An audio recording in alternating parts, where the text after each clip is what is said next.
mengidentifikasi masalah dan solusi yang akan terjadi. Nah, dengan cara itu nanti terlahirlah yang namanya perencanaan sains dan teknologi, keuangan, program manajemen, dan juga pengujian seperti itu. Next. Nah, yang pertama selanjutnya ada group, teams, and organizational effectiveness. Kelompok dapat didefinisikan sebagai dua orang atau lebih yang berinteraksi satu sama lain untuk mencapai tujuan tertentu atau memenuhi kebutuhan tertentu. Sedangkan tim merupakan kelompok yang anggotanya bekerja secara intens satu sama lain untuk mencapai tujuan atau sasaran tertentu bersama. Nah, secara garis besarnya perbedaan kelompok dan tim, jika kelompok merupakan suatu perkumpulan yang informasional dan bersifat sementara, sedangkan tim biasanya lebih terstruktur dan memiliki tujuan yang jelas. Next. Nah, untuk menciptakan suatu organisasi yang efektif, kita memerlukan beberapa cara. Yang pertama itu soft skill penting untuk keberhasilan tim. Tim seringkali dibentuk untuk melakukan aktivitas yang matang, seperti mengembangkan produk, menunjukkan sistem akurat, atau merencanakan kampanye pemasaran. Nah, soft skill itu sangat sulit untuk bisa dijadikan pedoman karena setiap manusia itu mempunyai soft skill yang berbeda-beda. Nah, tentunya yang perekrut kerja atau pemberi kerja itu sulit untuk memberi atau mengajarkan atau mematok keterampilan yang harus dimiliki di setiap individu. Lanjut, untuk kelompok dan tim sebagai peningkat kinerja, manajer perlu memastikan bahwa kelompok terdiri dari anggota yang memiliki keterampilan dan pengetahuan yang saling melengkapi dan relevan dengan pekerjaan kelompok. Nah, gunanya di sini untuk yang pertama, untuk mengkonfirmasi bahwa pekerjaan tersebut itu telah tepat dengan cara yang sudah disetujui. Yang kedua, untuk mengkoreksi jika ada beberapa anggota kelompok yang memiliki atau yang melakukan kesalahan. Terus yang ketiga, untuk menciptakan suatu solusi jika permasalahan tersebut terjadi. Terus yang terakhir itu untuk menciptakan jalan atau menciptakan rencana untuk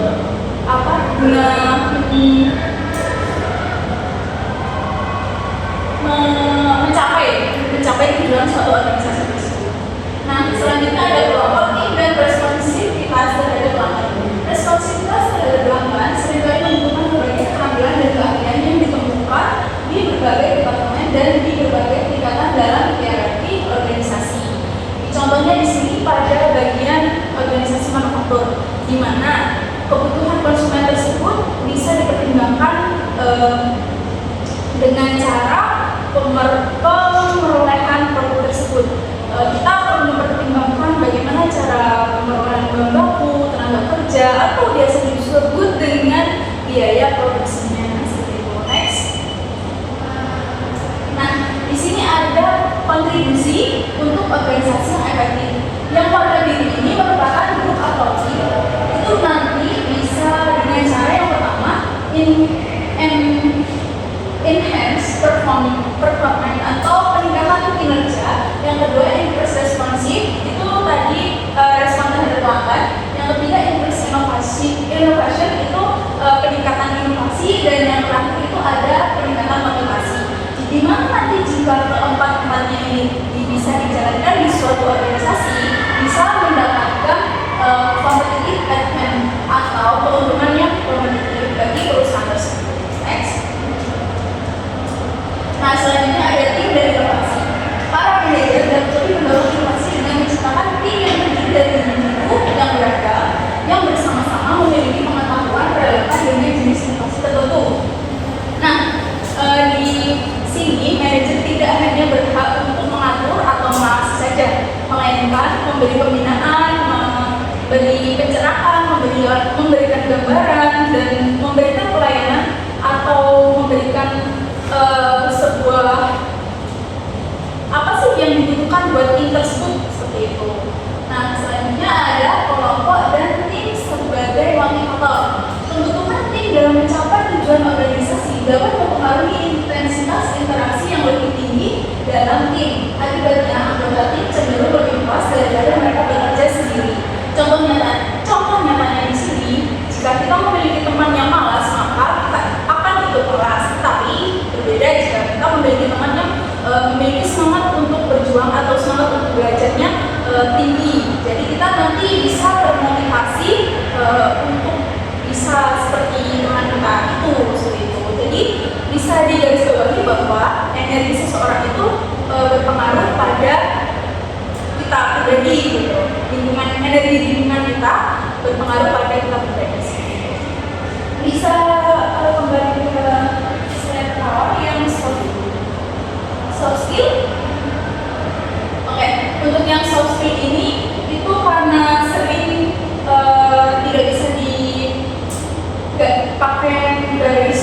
tidak bisa dipakai untuk garis ukur atau tolak ukur dalam pekerjaan. Nah, di samping itu soft skill juga bisa diganti dengan semangat untuk mengembangkan sebuah tujuan atau cara untuk menciptakan tujuan organisasi tersebut. Nah, contohnya itu ada Ani Hade itu merupakan manajer untuk merekrut si Multifold, sebuah perusahaan media yang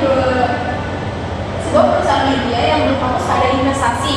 Nah, mengingat pada perekrutan kemarin, itu kandidat yang direkrut itu memiliki keterampilan yang mumpuni, yang sangat mengesankan, sehingga manajer tersebut tidak mengeksplor lebih dalam terkait dengan soft skill yang dimiliki. Mungkin dari saya cukup sampai di sini, bisa dilanjut sama rekan yang lain. Terima kasih. Selanjutnya ada jenis-jenis kelompok dan tim. Kelompok dan tim ini terbentuk dengan adanya secara natural ataupun dari atasan.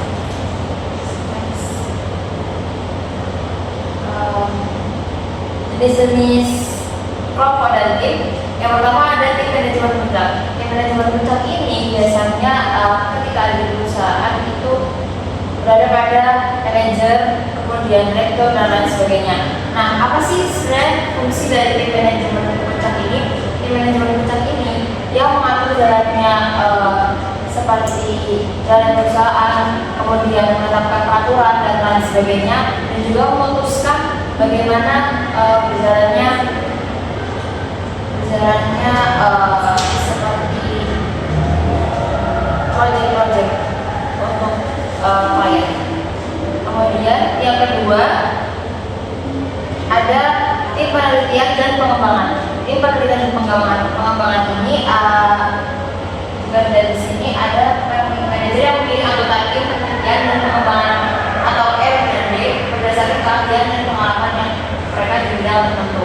Nah, biasanya kalau tim penelitian dan pengembangan ini ada di bagian sumber daya manusia. Ketika di perusahaan ada yang namanya bagian sumber daya manusia. Sumber daya manusia ini kalau bisa kita singkat SDM, biasanya akan bekerja untuk kita memilih mana karyawan yang kompetitif, mana karyawan yang memang dia kurang. Kemudian jika tim manajemen puncak tadi meminta untuk menyingkirkan beberapa karyawan atau mem-PHK karyawan, nah nanti yang memilihkan adalah bidang sumber daya manusia. Lanjut, yang ketiga ada satuan tugas. Satuan tugas itu untuk menangani masalah yang terjadi di perusahaan. Nah, satuan tugas ini yang memberikan problem solving. Kemudian juga untuk contohnya dari kehidupan sehari-hari aja, karena kalau perusahaan saya kurang tahu, dari organisasi yang saya ikuti yaitu Pramuka. Nah, di dalam sana untuk satuan tugas sendiri sebenarnya bukan ada bidangnya, ada yang bagian menanganinya. Nah, di situ ada yang namanya pemangku adat. Pemangku adat di sini itu adalah bagian yang dimana ketika ada di organisasi ada masalah, semua akan kembali ke pemangku adat dan pemangku adat yang menjadi penengahnya, seperti itu. Kemudian yang keempat ada komando atau kelompok komando. Nah, di sini kelompok komando ini terbentuk ketika karyawan melapor kepada kepada atasannya sama. Nah, mengapa seperti itu? Karena kelompok komando sendiri ini biasanya terbentuk karena bukan terbentuk secara natural atau bahasanya dirancang oleh manajer, karena ini tuh untuk kemajuan perusahaan. Seperti misal contohnya itu kalau di perusahaan seperti tim penjualan. Nah, tim penjualan ini yang mengendalikan entah itu penjualannya atau hambatannya segala macam, dia akan melaporkan ke supervisor perusahaan yang akan memutuskan bagaimana problem solving dan sebagainya. Next. Yang kelima ada kelompok persahabatan. Nah, kelompok persahabatan ini tidak terbentuk karena adanya perintah manajer atau lain sebagainya. Namun kelompok persahabatan ini terbentuk secara natural atas keakraban sama karyawan dan lain sebagainya. Maka dari itu kelompok persahabatan biasanya sering sekali makan bersama atau main bersama setelah pulang kerja, seperti itu. Yang keempat ada yang keenam ada tim virtual.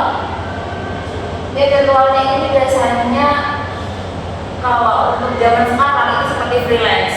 Freelance kan tidak yang namanya harus datang ke perusahaan untuk mengerjakan sesuatu dan ada patokan waktu dari jam 8 sampai jam 10 semisal seperti itu. Tidak seperti itu, karena tim virtual ini hanya berhadapan dengan laptop, kemudian berkoordinasi dengan manajer melalui media sosial. Yang ketujuh ada kelompok minat. Nah, kelompok minat ini kalau di sini definisinya karyawan membentuk kelompok kepentingan informal saat mereka berupaya mencapai tujuan bersama yang terkait dengan keanggotaan mereka dalam suatu organisasi.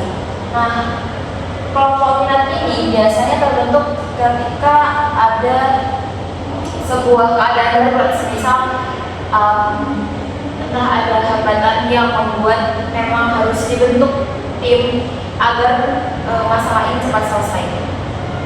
Yang kedelapan ada tim kerja yang dikelola sendiri. Nah, tim kerja di sini definisinya adalah tim yang anggota yang diberi wewenang dan memiliki tanggung jawab serta kebebasan untuk menyelesaikan bagian-bagian pekerjaan yang dapat diidentifikasikan. Nah, tim kerja yang dikelola sendiri ini jadi dia tidak tergantung dengan manajer. Tim kerja yang dikelola sendiri ini biasanya dia cenderung seperti tim kerja yang sudah dipercaya oleh manajer, sehingga ketika ada masalah atau apapun mereka kelola sendiri dan juga mereka akan memutuskan sendiri, lalu keputusannya baru diserahkan ke manajer. Next. Yang kemudian ada dinamika kelompok. Nah, dinamika kelompok ini ada karena efektivitas suatu organisasi yang memang bergantung dengan karakteristik sumber daya manusianya. Untuk ukuran kelompok, jumlah anggota dalam satu kelompok dapat menjadi penentu penting motivasi dan komitmen anggota serta kinerja kelompok dalam pembagian kerja. Nah, ukuran kelompok ini biasanya memang tidak perlu seperti orang. Nah, ini memang bervariasi dan juga jumlah kelompok ini memang menjadi penentu penting juga bagaimana jalannya kelompok tersebut.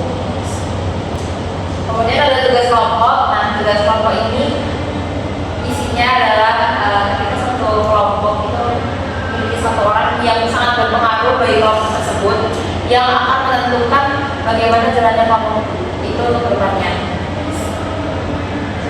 Nah, tugas kelompok itu terbagi menjadi 3. Yang pertama ada ketergantungan tugas bersama. Nah, ketergantungan tugas bersama ini biasanya memang seperti harus berjalan bersama dan tidak bisa kalau misal hanya satu orang saja yang bekerja atau beberapa orang saja yang bekerja, karena memang tugas yang diberikan itu sangatlah banyak ataupun kinerja kelompoknya. Yang kedua ada ketergantungan tugas beruntun. Di sini terjadi ketika anggota kelompok harus melakukan tugas tertentu dalam urusan yang telah ditentukan sebelumnya. Nah, jadi ada beberapa perusahaan yang memang dia itu tidak boleh tidak menentukan untuk satu kelompok itu mengerjakan tugas yang sudah disesuaikan. Misal untuk satu perusahaan atau proyek itu kadang ada urutannya, entah itu harus pilih dulu atau sudah ditetapkan peraturannya. Nah, itu yang menjadi salah satu contoh ketergantungan tugas yang beruntun. Kemudian yang ketiga ada ketergantungan tugas timbal balik. Nah, ketergantungan tugas timbal balik ini yaitu adalah di dalam satu kelompok itu anggotanya saling berketergantungan dan tidak bisa untuk dipisahkan, karena memang ketika dipisahkan dan tidak dijadikan satu ataupun semacamnya itu akan bercerai-berai dan juga nah, jadi seperti semisal ada satu kelompok yang dikepalai oleh seseorang. Nah, ketika anggota kelompok lainnya mengerjakan tugas dari atasan, nah tugas ini tidak bisa langsung dia fikskan untuk diberikan ke atasan, namun dia harus mengkonsultasikan dulu kepada satu kepala kelompok tersebut. Itu contoh dari ketergantungan tugas timbal baliknya. Oke, selanjutnya akan menjelaskan hal lain.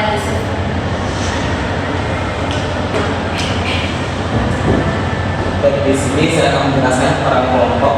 Peran kelompok adalah serangkaian perilaku dan tugas yang diharapkan dilakukan oleh seseorang anggota kelompok karena kedudukannya, anggota kelompok karena kedudukannya dalam kelompok.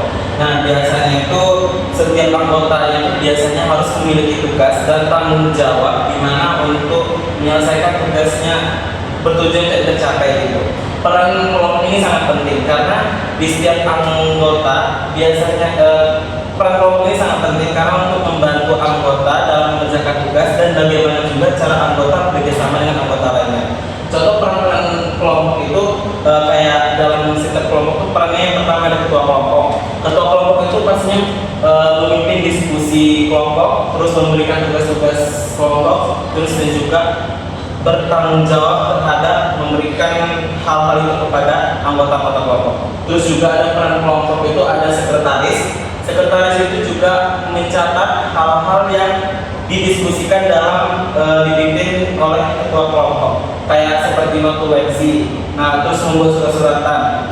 Terus yang ketiga juga peran kelompok ada bendahara, itu dimana mencatat laporan keuangan di masuk dan keluarnya keuangan. Terus yang keempat juga ada anggota kelompok yang dia harus menyelesaikan atau menjalani semua tugas-tugas yang sudah diberikan dengan baik. Terus selanjutnya itu ada kepemimpinan kelompok. Nah, kepemimpinan kelompok ini adalah salah satu pemimpin yang dimana dia mempengaruhi terus bertanggung jawab atas kelompoknya. Nah, seperti yang di PPT, anggota kelompok atau tim dapat memilih pemimpin mereka sendiri. Jadi kayak misalnya di suatu kelompok itu contohnya kayak misalnya kita tuh punya kelompok, satu kelompok itu 10 orang. Nah, terus kita harus memilih dengan anggota-anggota lain salah satu itu menjadi kandidat kepemimpinannya. Atau dia boleh juga kandidat, apalagi sekarang secara teknologi dan canggih kita bisa ngelakuin voting dari WA ataupun dengan hal-hal yang lainnya. Terus yang kedua itu atau seseorang pemimpin dapat memilih pemimpin mereka sendiri. Jadi jabatan atasan bisa memilih anggota yang lain untuk menjadi pemimpin di kelompok tersebut. Contohnya kayak nih di pelajaran Bapak, mohon maaf, di pelajaran Bapak nih misalnya manajemen bisnis syariah. Untuk Bapak memilih salah satu di antara kami untuk menjadi pemimpin yang bertanggung jawab di mata kuliah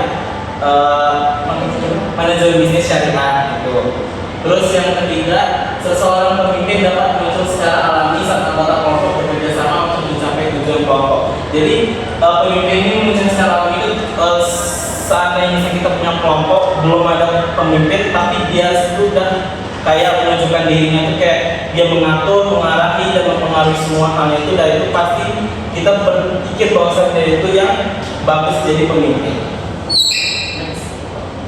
Nah lanjut, ini pengembangan kelompok dari waktu ke waktu. Nah di sini ini kayak pengembangan kelompok dari waktu ke waktu terjadi pada tahap pembentukan para anggota. Pada saat itu anggota mencoba untuk saling mengenal dan mencapai pemahaman bersama tentang apa yang ingin dicapai kelompok dan bagaimana anggota kelompok seharusnya berperilaku. Nah yang 5 ini termasuk dalam tahap pengembangan kelompok waktu ke waktu. Yang pertama itu adalah tahap pembentukan. Dimana misalnya nih kayak salah satu kelompok sudah dibentuk, nah di situ tuh pasti nggak bakal langsung ngomong. Di situ mereka pasti harus saling mengenal satu sama lain untuk mereka tuh bisa menjadi satu kelompok. Terus yang kedua ada tahap pertentangan. Tahap pertentangan ini mulai muncul konflik-konflik yang bakal terjadinya merebut posisi kepemimpinan. Contohnya kayak saling kiri-mengkiri, terus perdebatan atau apalah segala macamnya hal itu. Terus yang ketiga normi tahap penyesuaian. Tahap penyesuaian ini yang dimana nanti kayak udah mulai berinteraksi, udah dapatnya kita suatu kepemimpinan, terus jadwal-jadwal juga udah kita sediakan, tugas-tugas sudah diberi di situ. Terus yang keempat ada performing tahap produktif, dimana anggota ini yang udah aktif menjalankan tugas-tugas yang sudah diberikan tadi di tahap loading. Terus yang kelima ada adjourning tahap pembubaran. Nah, di mana setiap kelompok atau setiap organisasi, setiap panitia pasti itu nanti di akhir ada namanya tahap pembubaran. Nah, di situ tuh pasti kita ada merasakan hal senang dan sedihnya. Next, norma kelompok. Norma kelompok adalah pedoman atau aturan bersama untuk perilaku yang diikuti oleh sebagian besar anggota kelompok. Nah, ini pasti di setiap kelompok atau organisasi ada namanya peraturan. Jadi itu ada alasan dan kegagalan. Nah alasan yang pertama itu memperoleh penghargaan dan menghindari hukuman. Jadi kayak anggota yang selalu datang tepat waktu karena yang terlambat biasanya ditegur dan yang tepat waktu itu biasanya dipuji. Terus yang kedua, meniru anggota kelompok yang mereka sukai dan kagumi. Itu kayak seseorang meniru gaya kerja anggota yang aktif gitu. Terus yang ketiga, menginternalisasi norma dan percaya bahwa itu merupakan cara yang benar dan tepat untuk berperilaku. Itu contohnya kayak anggota meyakini bahwa berbicara sopan dalam diskusi adalah hal yang santai. Yang keempat, untuk mendorong keseimbangan antara kesesuaian dan penyimpangan. Itu tuh semua itu setuju tapi tidak memasukkan gaya hidup apa sih namanya kehidupan urusan pribadi ya, egoisan urusan pribadinya. Terus yang di dalam kegagalan itu yang pertama, kelompok mencoba membuat anggotanya mengubah cara menyimpangnya. Nah itu tuh kayak contohnya anggota yang suka menyela saat diskusi, terus kayak orang lagi ngomong di diskusi dia asik ngobrol sendiri gitu tuh, jadi dikeluarkan gitu. Terus yang kedua kelompok ini juga kelompok mengeluarkan anggotanya yang gara-gara kita menyela tadi itu jadi dikeluarkan dari anggotanya gitu. Terus yang ketiga, kelompok mengubah norma konsisten dengan perilaku anggota. Contohnya jika semua anggota lebih suka berdiskusi santai daripada formal gitu. Next. Nah di sini juga ada kekompakan kelompok. Kekompakan kelompok itu yaitu tingkat ketertarikan atau kesetiaan para anggota terhadap kelompok atau tim mereka. Nah yang pertama itu ada kelompok ukuran. Kelompok ukuran, contohnya kayak semakin kecil kelompok biasanya lebih mudah kompak karena komunikasi lebih lancar kayak gitu. Terus yang kedua secara efektif dikelola keberagaman gitu. Jika contohnya itu kayak jika perbedaan latar belakang keluarga bijak justru bisa memperkuat bekerja sama. Terus yang ketiga, identitas kelompok dan kompetisi sehat. Di kompetisi sehat itu rasa bangga terhadap kelompok dan adanya persaingan sehat bisa menumbuhkan rasa. Terus yang keempat, kesuksesan. Saat kelompok berhasil meraih sesuatu bersama, rasa kompak biasanya semakin kuat. Next. Nah, ini yang terakhir. Yang terakhir ini mengelola grup dan tim untuk kinerja tinggi. Yang pertama, memotivasi anggota kelompok untuk berprestasi. Itu tuh biasanya mendorong semangat kerja anggota agar mereka ingin memberi kontribusi terbaik terhadap perusahaan kayak gitu contohnya. Contohnya seorang manajer memberi penghargaan atau pujian kepada anggota tim yang menyelesaikan tugas lebih cepat atau lebih awal. Terus yang kedua, mengurangi kemalasan sosial dan kelompok. Maksudnya itu mencegah anggota kelompok yang bermalas-malasan, yang nggak mau kerja sama sekali, ataupun yang kayak berleha-leha dalam melakukan tugas gitu. Contohnya kayak dalam kerja kelompok kampus, ada anggota yang tidak aktif tapi tetap dapat nilai gitu, ya percuma aja gitu. Itu berarti termasuk mengurangi kemalasan sosial dalam kelompok. Terus yang ketiga, membantu kelompok mengelola konflik secara efektif. Jika ada perbedaan pendapat atau pertemuan dalam kelompok, pemimpin atau anggota harus bisa menyelesaikan secara dewasa dan terbuka. Contohnya dalam tim proyek, dua orang beda pendapat, kayak dalam satu kelompok tuh dua orang beda pendapat itu pasti harus melapor kepada ketuanya, dan ketuanya harus mencari solusi untuk bisa membantu kelompoknya itu. Mungkin itu saja yang bisa